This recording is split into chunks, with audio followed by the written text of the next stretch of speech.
Joining us now, Niagara Falls Mayor Jim Diodati. And Jim, you're a hard man to nail down, to contact during this time.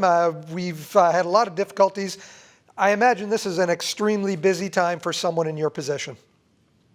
Yeah, you know what? I got to say, Mike, it is nonstop. There is no break ever. It starts from the minute I get up in the morning, I put my phone on until I go to bed, and my phone is buzzing, and I mean till well after midnight. I finally have to shut it off, or I won't be able to get any rest.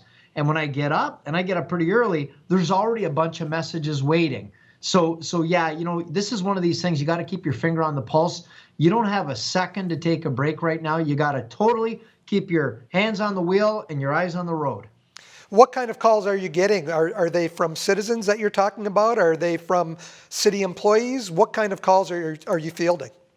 Well, they're all the above. So today, for example, I had a call with all of the mayors and the chair of the region. Right after that, we had our EOC call, which is our Emergency Operations Center call, where it's all our senior staff at the city. I've got a call from one of our MPs, put a call into another MP and an MPP, to a couple of ministers, to the media. I'm getting a lot of media calls right now around our hotel industry lighting up their rooms to go in the shape of a heart or to send out positive messages of hope. I mean, that went viral. CNN and all around the world, that's getting some great traction, which is great.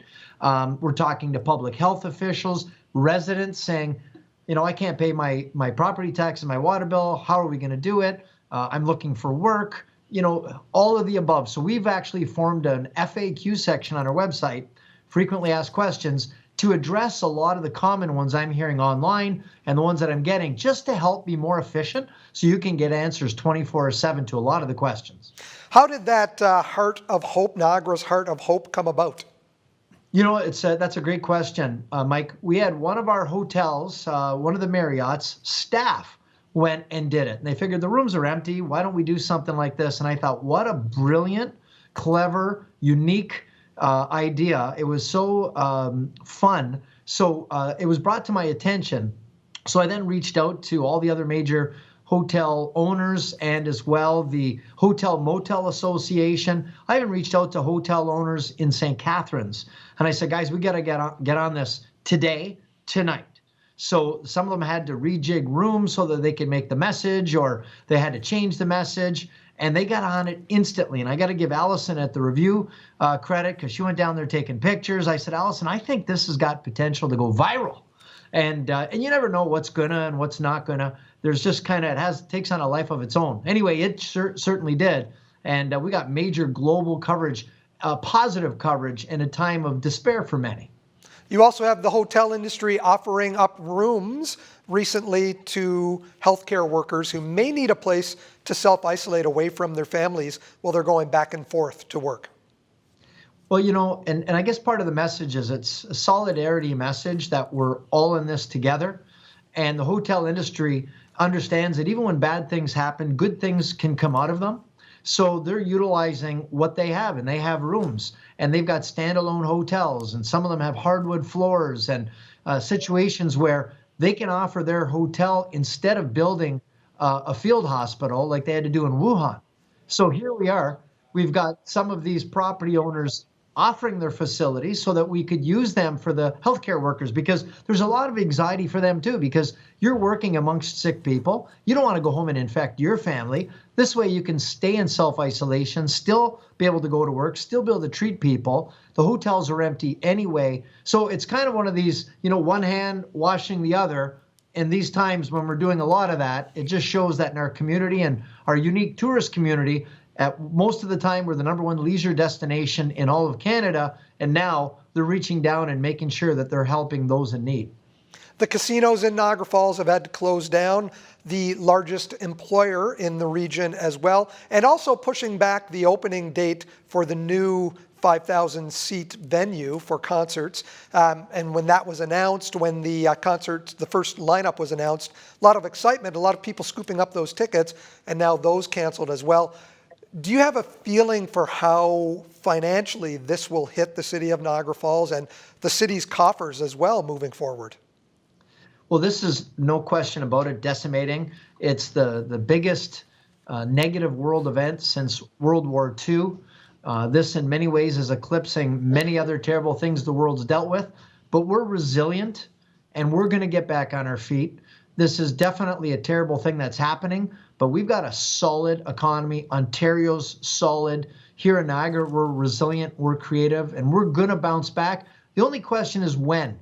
And that's the part that's causing a lot of angst, a lot of anxiety. People are perseverating around the idea of everything being closed and feeling out of control. And that's why these kind of video messages are a good way to communicate and to reassure people that it's a time to plan, not a time to panic.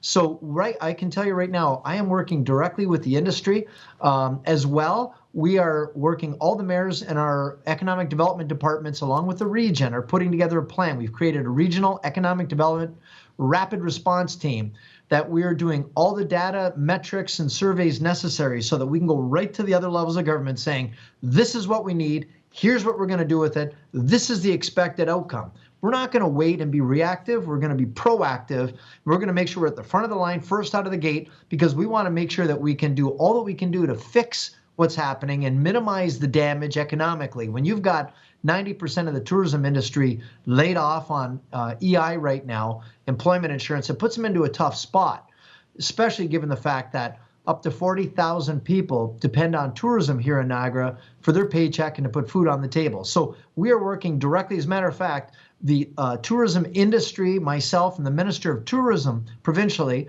Minister McLeod, have got a call scheduled for tomorrow. We're also proposing to Minister Jolie federally a plan, a very aggressive, proactive plan for the grand reopening of Niagara Falls when that day comes. And of course, we don't know when that day is just yet. We know it's one day in the future, but we're planning for that right now. So part of that grand reopening will be the grand opening of the new entertainment center with some amazing talent, with the grand reopening of the casinos, grand reopening of the hotels and attractions and restaurants, grand reopening of tourism in Canada, grand reopening of the city of Niagara Falls and all that that involves, and of course, the grand reopening of the region of Niagara. So we're working on a very aggressive plan. This would be the most aggressive we've ever done in the city's history. And we're not going to wait for things to get better to do the plan. We're doing the plan right now. So we've got our short, medium, and our long-term plans, and we're going to be ready to flip the switch for regardless of what comes down the pike.